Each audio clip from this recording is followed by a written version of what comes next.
Obviously the game that we're going to be spending pretty much all day talking about is Portugal against the United States of America, and we ain't looking that united, bro. It's just a bunch of American states doing what they do out there. I don't know. They're not really communicating with each other. I saw 3 islands out there, not really unified, bro.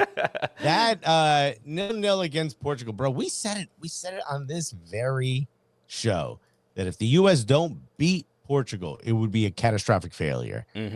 We probably meant if Portugal were to win, and they were so close to doing that. Inches away from just a complete disaster for. They were a ball hair's length away. Geez, Alexis, you need to trim, bro.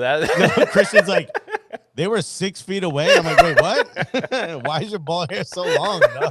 Just cause for concern. I straighten mine, bro. I straighten mine just so wifey's like, oh, okay. Damn, Alexis doing a silk press down there. Oh, man, I got a perm. Okay. I'm looking like one of those Labradors that gets their hair straightened. So the keratin treatment. You know what I mean? Something wrong with that snout, bro. Anyway. Why do we always do here? This was, I don't want to say, the word isn't embarrassing, unless I'm talking about Vlatko. This was a third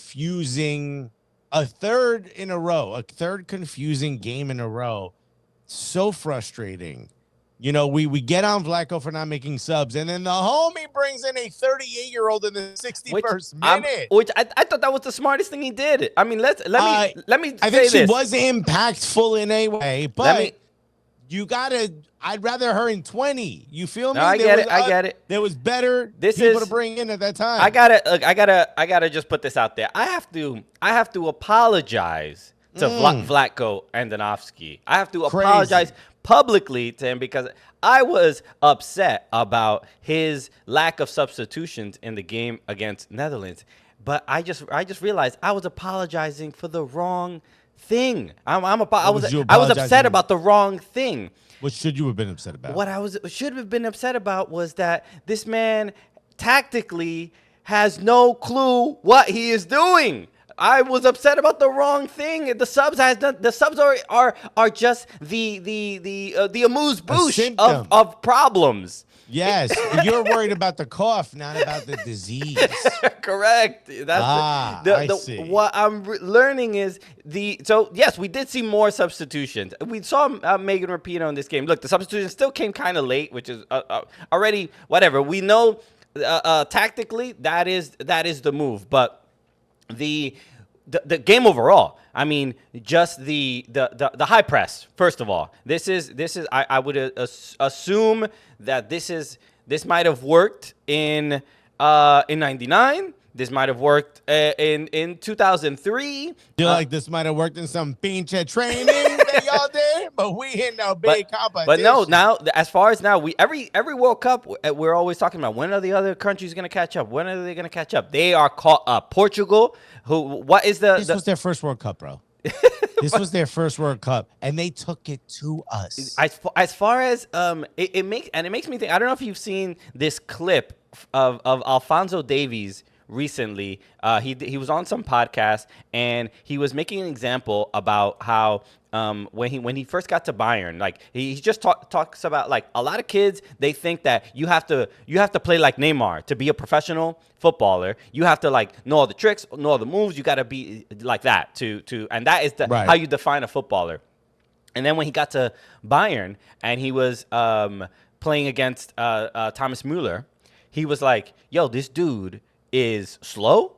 This dude is not physically stronger than anybody, but he's like the reason he's a professional is because he is so technically gifted with his first touch. He's like his first touch will always put the defender in a place that the ball is not there, and he is just such a smart and just an incredible IQ, even though he's not physically as gifted as some of the other athletes. And that's what I'm seeing with a lot of the other countries. We're playing like this high press, this aggressive, like let's try to make them make mistakes. these countries are not making mistakes. They're holding on to the ball. They're putting the ball exactly where you. How many fouls did U.S. commit? How many times? Enough where Roosevelt can't even play the next game. Right. So it is we're just seeing that the other countries, they know, hey, we're not as fast as the U.S. We're not as strong. So we need to be better technically, and then the first and second touch for Portugal was essentially flawless. They made the U.S. chase shadows, and that is my frustration with Vlatko of like, why continue playing like this? What happened to just holding on to the ball? Why is Lindsey Horan playing right behind Alex Morgan? She's arguably our best ball handler. Why are you sending her forward just because she's taller? But this is like, I mean, there's a billion things I'm going to go through, but it's just like, this is the difference between the 2019 team and this team is there's virtually no midfield that is there to hold the ball. We had Sam Ewis and Lindsey Horan, who both were unbelievable holding on to the ball. And you see it with Horan where she's physically, like, you can't get around, the players can't get around her. She's not really going to lose the ball. So she needs to be arguably the 6. She needs to just be out there holding on to the ball, maintaining possession. She can't be the 6. No, I'm not saying, I'm like, I get your point. But she the way could be this more team of a plays. regista, you know? Right. Help lead the attack from a bit further back. Bars, bro. I didn't even know that was going to rhyme. I think what you're talking about, if I could deduce it down even more, is we're still trying to use athleticism when other teams are using tactics. Yeah. And our athleticism is no longer, we are not able to bully other teams anymore. We're not able, I mean, there's still some opportunities to do it, but our athleticism isn't going to let us off the hook anymore. Yeah. And that's what you're seeing is in real time when you've got countries like England and Netherlands going out there and bodying people. And when we have to, and we call for it on the show, we said like, yo, you go against Vietnam, you got to go out there and you got to score buckets because we going to need that. And that's the mentality you need to have. And you're not seeing that.